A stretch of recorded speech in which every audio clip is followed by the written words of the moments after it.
The attack rolled at dawn, in dense fog that cut visibility to under 100 yards.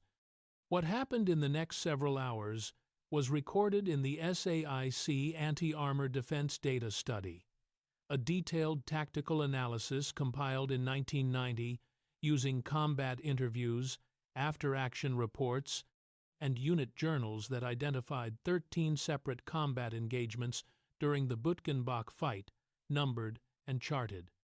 The lead Panther of the assault column, commanded by SS Untersturmführer Schnittenhelm, had just passed the corner of the Bütgenbacher Heck forest when an American 57 mm gun fired. The round struck the Panther in the right flank, apparently detonating its ammunition, and the SAIC report notes that the tank was thrown upward by the force of the blast, and a column of black smoke rose over the position, with 2 crewmen climbing out, but Schnittenhelm not among them. The column behind the burning Panther now had a blocked road and no room to maneuver, and the jagged Panther, commanded by Captain Hills of the 560th Heavy Panzerjäger Battalion, next in line, took command by radio and ordered his forces to swing toward the American line and prepare for direct assault. He fired a flare toward the manor house to mark the direction of attack, and his column drove at the foxholes, and they drove into the covered gun positions that Daniel's men had spent 3 nights building. Daniel's 57 mm guns dug into covered positions the length of the line, waited in the fog where the German tankers could not identify them until they were within 50 to 100 yards, and at that range a 57 mm round with a discarding sabot could defeat the side armor of a Panther. The gun crews had been told to hold fire until they could see the numbers on the side, let them come, then shoot fast. Sergeant Stanley Oldensky commanded a 57 mm section on the north end of the line, and when the German attack opened, he sent most of his crew out to hunt tanks with bazookas and kept 1 man at the gun. That man was Corporal Henry Fred Warner, 21 years old, from Troy, North Carolina. Warner had joined the Army in January 1943, at the age of 19. Troy is a small town in Montgomery County in the North Carolina Piedmont cotton farming country. Mill towns, red clay roads, and Warner's family had farmed there. He had been assigned to the 1st Infantry Division and fought through North Africa, Sicily, Normandy, France, Belgium, and the Hurtgen, and by December 1944, he was one of the few veterans left in the battalion, a corporal because attrition had elevated him.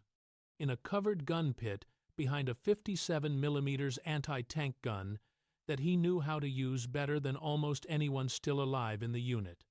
2 tanks came down the road toward his position, firing their main guns and coaxial machine guns as they moved.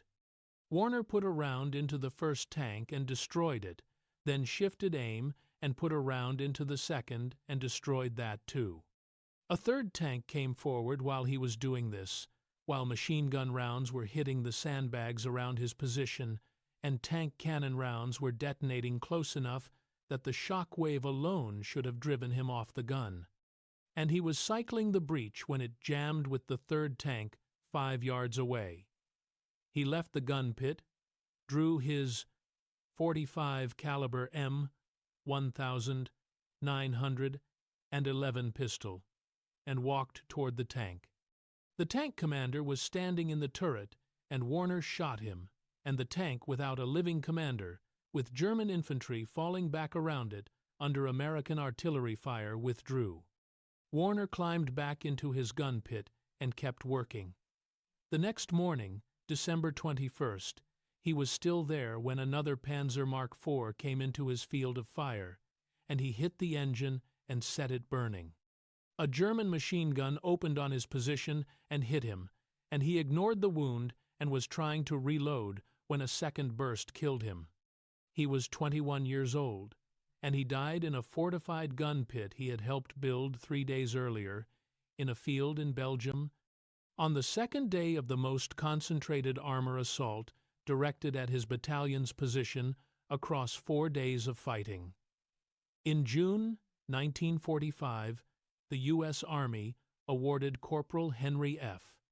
Warner the Medal of Honor posthumously, and Warner Barracks in Bamberg, Germany, a base the American Army used for decades after the war, was named for him.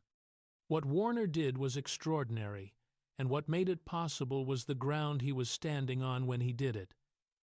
The individual act of courage tends to become the whole story in the way military history gets remembered, because individual acts are comprehensible in a way that systems are not. One man in a gun pit fighting a tank with a pistol is something you can see and feel, while the relationship between a covered gun position and the probability that a crew will hold their ground when a 4-ton Panther is 100 yards away is harder to make vivid. The SAIC study analyzed the Bütgenbach engagements in terms of kill probability, the mathematical likelihood that a given weapon would destroy a given target under those conditions, and found that the covered fighting positions allowed crews to wait for optimal shot angles at close range, which dramatically increased their kill probability compared to open positions at longer ranges. A 57mm gun engaging a Panther frontally at 300 yards had poor odds, while the same gun engaging the Panther's flank at 50 yards from a concealed position the tank crew could not locate in fog had very good odds. Daniel understood this, not because his Ph.D. was in weapons physics, it was in entomology, but because he had spent 5 years watching what happened to infantry in the open against armor in Tunisia, at Omaha Beach, in the hedgerows, and he put the guns in the line and covered them because the arithmetic of covered versus uncovered is not ambiguous when you have worked it out in blood. He also placed an innovation that the 1st Division Museum resource packet notes, specifically the 57mm guns on the main line of defense, rather than behind it, positioned to get flank shots at the armor columns as they were channeled by the road and the terrain. This was not standard doctrine. It was Daniel's judgment call made the evening of December 17th, and it was validated repeatedly across the next 4 days. The fighting on December 20th did not end with Warner's action. It continued all day. At various points during December 20th, the 12th SS achieved local penetrations, and 3 German tanks reached within 50 yards of Daniel's command post. According to his Distinguished Service Cross citation, the second highest American military decoration, Daniel personally organized rocket teams and coordinated their fire with tank destroyers to drive the German armor back, and the citation describes him walking to the front lines while tanks were in his perimeter, personally directing fire and steadying his men. The German infantry casualties on December 20th were staggering, as the forward observers, with the 33rd Field Artillery and the attached Corps Artillery battalions, worked their communications continuously, calling fire missions that sometimes landed within 50 yards of American positions, and when the fog broke briefly and American aircraft could operate, they hit the German columns in the Bütgenbacher Heck forest, while when the fog returned, the artillery worked by sound and map coordinates alone. The Germans were fighting at the end of supply lines that stretched east through a damaged road network in winter conditions, spending irreplaceable tank crewmen and irreplaceable panzers against prepared positions they could not neutralize, and every day they fought at Bütgenbach was a day they were not driving to the Meuse. The German timetable, which had required reaching the Meuse in 4 days, was already 8 days gone. December 21st brought the final major assault. At dawn, with Nebelwerfers, the multiple-barrel rocket launchers that made a sound American soldiers described as screaming opening fire across the battalion's front, SS Panzer Grenadiers attacked again from multiple directions. The divisional after-action records and Hugh Cole's official U.S. Army history both describe it as the most intense single day of fighting in the Bütgenbach sector, with German tanks breaking the American line in multiple places during the morning, and the battalion command post being overrun. The regimental history notes this happened 3 times across the battle, each time cleared by men using bazookas and rifles at distances measured in feet rather than yards. The 26th Infantry's regimental history records that American Graves registration personnel described the fallen Panzer Grenadiers as being as common as grass, and many of them were 15 and 16 years old, children of the Hitler Youth, who had been turned into soldiers and sent against covered gun positions defended by men who were not going to leave.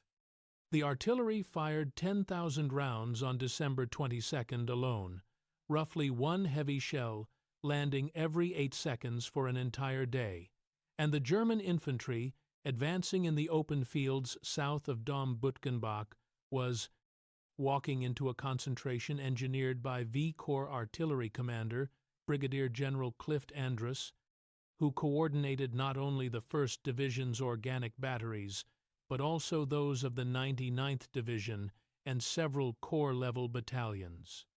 The German attack on December 22nd reached the American wire in places, but not a single Panzer Grenadier, by the accounts collected in the SAIC study and the unit histories, got through the foxhole line. By 14:30 hours on December 22nd, 1944, the battle for Bütgenbach was over. The 12th SS Panzer Division did not attack again in this sector, having expended its offensive capability against a battalion of Green replacements commanded by a professor from South Carolina who had made them dig. The final count, as documented in the American after-action reports, was 782 German dead in front of the 26th Infantry's positions, and 47 German tanks and assault guns destroyed or abandoned. The 12th SS had arrived at the battle with a Panzer regiment, a Panzerjäger battalion, and 3 regiments of Panzer Grenadiers, and it left without the capacity to conduct further offensive operations in the northern sector. Rollbahn C, the supply route that was supposed to carry German armor and fuel and ammunition west toward the Meuse, remained closed for the entire offensive, and the congestion it created behind the German lines, as units backed up on the remaining roads, was visible from American aircraft and contributed directly to the decision to concentrate Allied air attacks on the road network east of the American lines.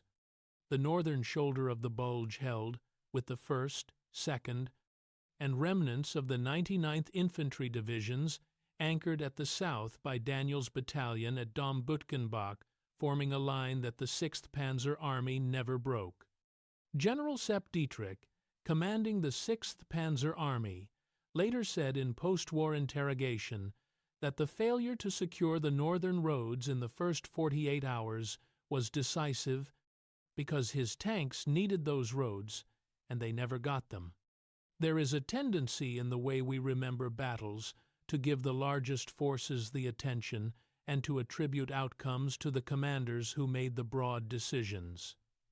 Eisenhower, Montgomery, Bradley, Patton fill the histories of the Ardennes, and the northern shoulder is usually mentioned as the factor that prevented the German attack from achieving its full arc before the narrative moves west to Bastogne.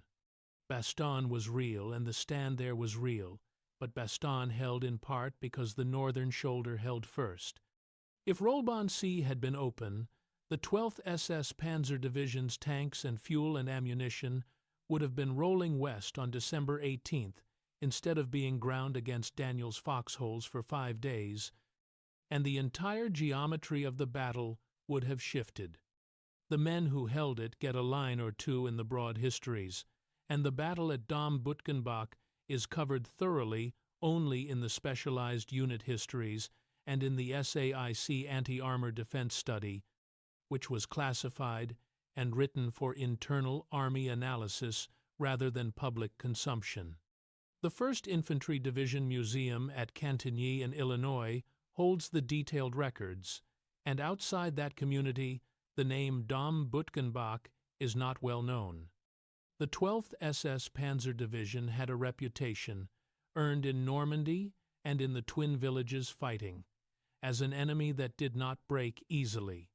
The after-action reports from American units that fought them in June 1944 described them as the most dangerous opposing force on the Western Front, and the Panzer Grenadiers at Bütgenbach attacked with a ferocity that American survivors described in terms that still carry weight in the unit histories. They came at night, they came in fog, they came after the artillery had fired, and the men in the foxholes were still shaking from the concussions, and they came again after being repulsed. A battalion of Green American Replacements men who 3 months earlier had been working in factories or on farms or finishing high school held against them for 4 days straight. And how that happened involves 3 elements that Daniel understood as a single system rather than as separate factors. The first was the ground preparation, covered positions, overhead timber, sandbags, guns placed where they would get flank shots at channeled armor, wire communications run to every position, so the artillery net stayed intact even when radio failed, and all of it built the night of December 17th before first contact. The second was the artillery, specifically the American Fire Direction System, the most sophisticated real-time fire control capability in the world in 1944, where the ability to pick up a telephone from a covered forward observer position, who have 12 battalions of artillery place, rounds on a specific map grid within 90 seconds, was a capability no other army in the war possessed at that level. The third was the men who stayed at their guns, and those 3 things together, the groundwork, the system, the men produced 782 German dead and 47 destroyed vehicles, because separate any one of them and the outcome changes. Uncovered positions in fog with replacements who had no reason to believe they could hold against tanks would have broken. The artillery without the covered positions to protect the forward observers who called it would have been blind, and the courage of Warner and Oldensky and the other gun crews meant nothing if the positions they were fighting from had no overhead cover and they had been blown off their weapons by the preparatory fires. Daniel understood that before the battle, which is why he made them dig. Derrill Daniel survived the war, remained in the Army, attended the Command and General Staff College, taught there, eventually reached the rank of Major General, and commanded the 11th Airborne Division and 6th VI Corps before his death on July 24, 1986, at the age of 80. He had been an assistant professor of entomology at Cornell University when the Army called him up in 1940, and he had led his battalion at Omaha Beach on June 6, 1944, through the hedgerows, across France, into the Hurtgen, and then to Dom Bütgenbach, where he put his 57 mm guns in the foxhole line and made green replacements reinforce their positions with timber and sandbags on a cold December night, while the 12th SS Panzer Division massed in the forest 2 kilometers away. His Distinguished Service Cross citation mentions the moment on December 20th when tanks were 50 yards from his command post, and he personally organized the response, a clean, official sentence that gives you the fact without the texture.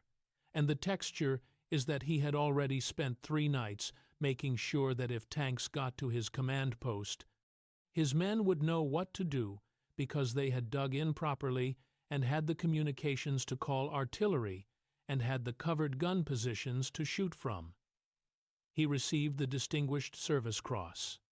His battalion received a Presidential Unit Citation. Henry Warner received the Medal of Honor. The citation for Warner is precise and available in the Congressional Medal of Honor Society records, describing the 3 tanks on December 20th, the jammed breach, and the pistol duel, but what it does not describe, because Medal of Honor citations are about specific acts rather than context, is the gun pit, the overhead cover, and the sandbags. On December 31st, 1944, the weather cleared over the Ardennes and Allied air power, which had been grounded by fog since December 16th, flew over the German columns that had been stacking up on the eastern roads, the roads that had backed up because the northern routes were closed, and the air attacks that day destroyed hundreds of German vehicles, and Everett effectively ended the offensive capability of the 6th Panzer Army. The Battle of the Bulge continued officially until January 25, 1945. The German line that had bulged 60 miles west at its deepest point was pushed back across the German frontier. The American armies crossed the Rhine in March, and Germany surrendered May 8, 1945. None of that had anything to do with one battalion in a Belgian field in December, except that it did, in the way that large events depend on 1,000 small ones, and the small ones depend on whether someone decided to dig properly the night before the battle. Henry Warner is buried at Southside Cemetery in Troy, North Carolina.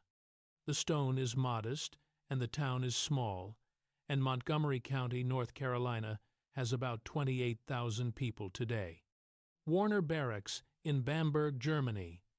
The base named for him was used by the United States Army until 2014, when the American drawdown in Europe resulted in its closure, and for 70 years American soldiers lived and trained on a post bearing the name of a 2-1-year-old from Troy, North Carolina, who climbed out of a sandbagged gun pit in the fog and shot a tank commander with a pistol.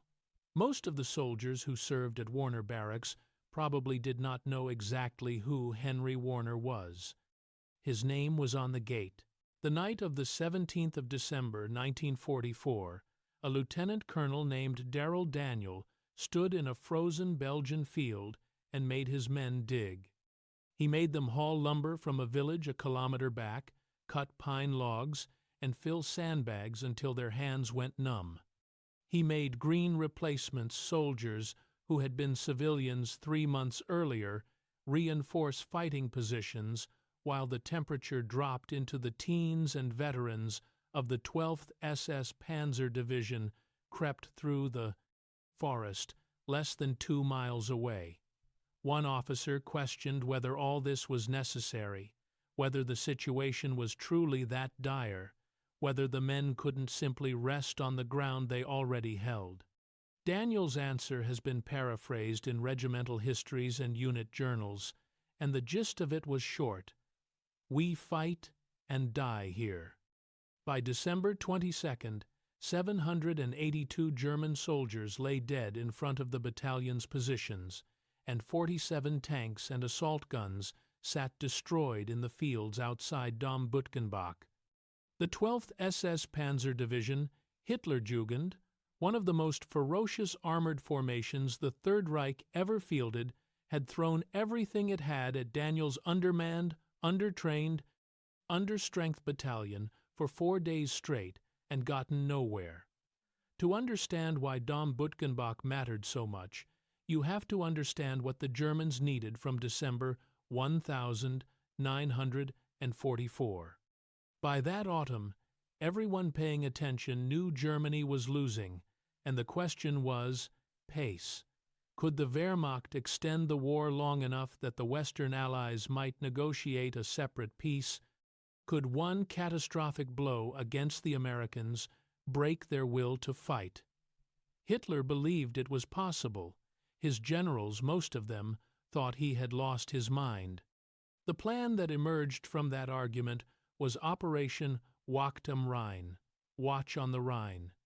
28 divisions, more than 200,000 men and roughly 600 tanks, concentrated in the Ardennes forest along an 5-mile stretch of front, where the Americans had left their thinnest divisions because the terrain was supposed to be impassable for armor. It had been impassable in peacetime, and in December 1944 the Germans made it passable. The idea was to punch through the American lines before dawn on December 16th, race west to the Meuse River, swing north, and capture Antwerp, the port through which the Allied supply chain flowed, thereby cutting off the British and Canadians from their American allies, creating a pocket and forcing a negotiation that might buy Germany enough time to change the terms of the war. Hitler's planners had given the spearhead units exactly 4 days to reach the Meuse, roughly 60 miles, which meant that every road junction, every bridge, every hilltop that could delay them for even a few hours was a threat to the entire operation. The road running from the village of Bullingen northwest through Dom Bütgenbach and on toward Malmedy was one of 4 designated supply routes. The Germans called them Rollbahnen, literally rolling roads assigned to the 6th Panzer Army, which was the northern and primary fist of the offensive. Rollbahn C ran directly through Dom Bütgenbach, and if that road stayed open, armor and fuel and ammunition could flow west. If it closed, the northern attack strangled. Nobody told that to the Americans standing on it December 17th, not in so many words, because they were too busy trying to understand what had just happened to the American divisions on their right. The 99th Infantry Division had been in the Ardennes since October, relatively new and mostly untested, and when the German assault hit on December 16th, the 99th held positions along a thinly stretched line in the Schnee-Eifel region. The attack came before dawn, in thick fog, with 80 German artillery pieces per kilometer hammering the American trenches simultaneously, and by any reasonable measure, the 99th should have collapsed. Parts of it did, but other parts held in a way that threw the German timetable into chaos, particularly around the twin villages of Rocherath and Krinkelt, where the 9th and 38th Infantry Regiments of the 2nd Infantry Division also found themselves in the fight. The Twin Villages battle is its own story, but what matters here is the result. The 12th SS Panzer Division got stuck. For 2 days, it hammered the Twin Villages, losing Panthers and Mark IVs to bazookas fired at point-blank range and to 57mm anti-tank guns in foxholes, and to artillery so dense that forward observers were calling rounds that fell 40 yards from their own positions. On the night of December 17th, the 12th SS was still fighting for Rocherath-Krinkelt, and its designated Rollbahn through Bütgenbach was sitting open. Into that opening, along a frozen road, came a convoy of trucks carrying the 2nd Battalion, 26th Infantry Regiment, 1st Infantry Division, the Big Red One, which had been at Camp Elsenborn expecting a rotation out of the line after brutal fighting in the Hürtgen forest, and instead received orders to push south and hold the crossroads. The man in command of that battalion was Lieutenant Colonel Derrill Daniel, 39 years old, born in the tiny hamlet of Cooper in Indiantown, South Carolina, where his father farmed, and Derrill, who grew up studying insects, eventually earned a Ph.D. in entomology from Cornell University in 1933 and joined the Cornell faculty as an assistant professor. He also held a commission in the Army Reserve, having signed up as a second lieutenant in 1926, the year after he graduated from Clemson, and when the Army expanded in 1940 and called him up, he went from teaching graduate students about beetle larvae to commanding infantry in North Africa within 2 years. By December 1944, Daniel had fought the Wehrmacht in Tunisia, Sicily, Normandy, the hedgerows of France, and the Hurtgen forest, and he understood German tactics in the way that men understand things they have had explained to them repeatedly at close range. He knew that the 12th SS operated with disciplined combined arms attacks, tanks leading, panzer grenadiers clearing, more tanks exploiting, and he knew they would probe first, then come in force, and he knew that the window between arrival and assault could be measured in hours rather than days. His battalion arrived at Dom Bütgenbach, and he started giving orders before the trucks had finished unloading. Dom Bütgenbach is not really a village. The name refers to an estate, domaine, meaning a lord's farm, a large stone manor house with outbuildings set on a slight ridge that overlooked the road junction and the surrounding farmland, with open ground on the south and east where any attacker would have to cross, a small lake to the north, anchoring the left flank, and the road running west back toward Bütgenbach proper and on toward Malmedy. Daniel walked that ground in the fading afternoon light of December 17th, and what he saw gave him a problem. The battalion had to cover a front of 1,800 to 2,100 yards, almost a mile and a quarter, with companies that were barely at two-thirds strength. Of the 90% of his men who were replacements, most had arrived within the previous 2 weeks, and only 7 officers in the entire battalion had been present before December 1st. An infantry battalion relies on officers and senior NCOs who know their men, who have been shot at before, who can make decisions when the communications go down, and there are tanks in the perimeter, and nobody knows what is happening 300 yards to the left. And in Daniel's battalion, almost none of those men existed anymore. They had been ground up in the Hurtgen.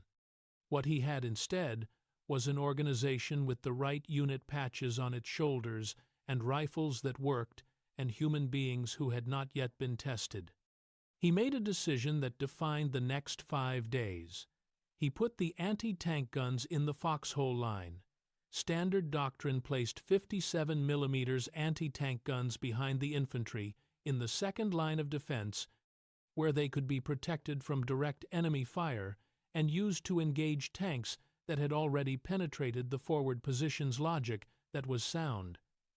If the primary infantry was experienced, well dug in, and capable of slowing a tank assault long enough for the anti-tank guns to get flank shots. Daniel did not trust his replacements to hold that line long enough, so he moved the 57 mm guns forward and dug them into fighting positions on the main line of defense itself, right in among the rifle platoons, covered each gun position with overhead protection, and ordered his crews to hold fire until they had flank shots at close range.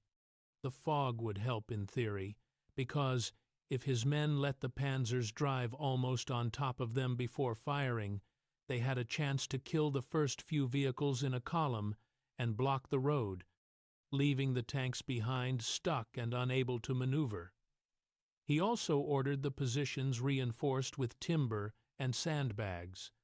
The unit journal from the 26th Infantry Regiment records that Daniel arranged for lumber to be brought forward from the Bütgenbach area, and the men exhausted from the road march, operating on cold rations in freezing temperatures, spent the night of December, 17th cutting logs, hauling timber, filling sandbags, and nailing overhead cover onto their fighting positions. The veterans, what few there were, walked the line, making sure the new men were doing it right. Dig deep, get the timber overhead, camouflage the position so it disappears into the snow. Don't let the gun barrels stick out where aerial or ground observers can see it. Covered positions served 2 distinct purposes. They protected crews from artillery and mortar fragments, because the 12th SS would eventually fire thousands of rounds of preparatory fires before each assault, and they gave gun crews a reason to stay at their weapons. When tanks were bearing down on them, there is a meaningful psychological difference between manning an exposed gun in the open and manning a gun behind 2 feet of log and sandbag, and men who might break and run from an open position have stayed at covered ones. That is not a theory. That is what happened at Dom Bütgenbach. The battalion also ran telephone wire to every gun position and to the 33rd Field Artillery Battalion positioned a few kilometers back, and to the additional artillery batteries that V Corps was stacking into the area as the scope of the German offensive became clear. By December 19th, over 300 guns in various calibers, 105 mm howitzers, 155 mm guns, 4, 2-inch chemical mortars backed the American positions in the Elsenborn Ridge sector, of which Bütgenbach was the southernmost anchor, and the fire control network was American artillery doctrine at its peak. Forward observers in covered positions who could pick up a telephone or a radio and have shells falling on specific grid squares within 90 seconds. The German plan assumed that American artillery would be slow, disorganized, and predictable, and in that assumption, they were completely wrong. Before going further, it is worth saying something about the 12th SS Panzer Division to make clear what Daniel's battalion was about to face. The division had been formed in 1943 from Hitler Youth Volunteers, boys 16 and 17 years old, who had grown up with the Nazi state as the entire frame of their existence. And their fanaticism was not propaganda. It was documented in Allied after-action reports and confirmed by every unit that fought them. At Rocherath-Krinkelt, Panzer Grenadiers had attacked American positions, holding hands, walking into machine gun fire, and an American captain reported that some prisoners taken after the twin villages fighting were 15 and 16 years old, who showed no sign of fear or wavering during interrogation. Their equipment in December 1944 was excellent. Panther tanks with 75 mm guns that could kill an American Sherman at 1,500 yards, Mark IV mediums with 75 mm guns, Jagdpanzer IV tank destroyers with long 75 mm guns, and the 560th Heavy Panzer Jaeger Battalion, attached to the division, carried Jagdpanzer's tank destroyers with 88 mm guns, capable of defeating almost any armor the Allies fielded, at ranges exceeding a mile. Their command structure, despite the war going badly, was still functional. The division commander, SS Standartenführer Hugo Krass, was a competent and aggressive officer, and when he recognized that the twin villages were delaying his schedule, he began shifting forces, pulling his Panzer Regiment and Panzer Jaeger Battalion out of the Rocherath-Krinkelt fight by December 19th and marshalling them at Bullingen, 2 kilometers from Dom Bütgenbach, for an assault in force. He had, by that point, been probing Bütgenbach for 2 days. The first serious contact had come the afternoon of December 18th, when armored cars from the 12th SS Reconnaissance Battalion crested a hill on the road from Morschek and rolled toward the junction. A 57 mm gun crew from E Company let them approach to 200 yards, identified them as German in the fog, and opened fire. The lead vehicle was destroyed instantly, and the second retreated, but the American crew lost 2 men, Corporal Hale Williams and Private First Class Richard Wallenberg, when the armored car got off 1 round before it died. That exchange told the Germans what they needed to know. There were American anti-tank guns on the ridge, positioned in the fog, letting attackers get close before shooting. It told Daniel what he needed to know as well. The night of December 18th passed with sporadic fire, while American listening posts tucked into the edge of the Bütgenbacher Heck forest to the east reported hearing tank engines inside the trees. Daniel called the artillery coordinates, but couldn't get a fix. the engines went quiet, and the tanks were staging. On the morning of December 19th, at 10:10 a.m., 3 battalions of German Panzer Grenadiers attacked from the south and east, supported by roughly 12 Panzerjägers and 20 half-tracks, and they walked into the kind of artillery concentration that in 1940 would have been considered impossible to coordinate in real time.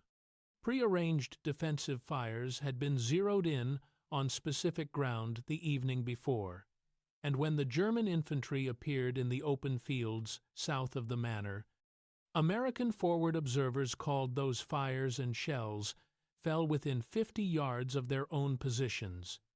The attack collapsed before most of the German infantry reached the American wire. Those few who made it to the foxholes were met with rifle fire, and those who tried to retreat through the open fields were tracked by observing aircraft and hit again. Daniel sent a message up the chain of command that the battalion had held, did not request permission to withdraw, did not ask for reinforcements, though he could have used them, informed higher headquarters that the position was intact, and asked for more ammunition. December 20th was a different calculation. By midnight of December 19th, SS Standartenführer Krass had recognized that the approach routes in the open farmland were killing his infantry, and that the terrain on either side of the main road was too soft to support the weight of his Panthers in. 1,940. Panzer Is and Is weighed 8 and 10 tons, but in 1944, Panthers weighed 44 tons and were sinking into the Belgian mud past their lower hulls in places. So he decided to concentrate his armor on the road itself and drive straight at the American line.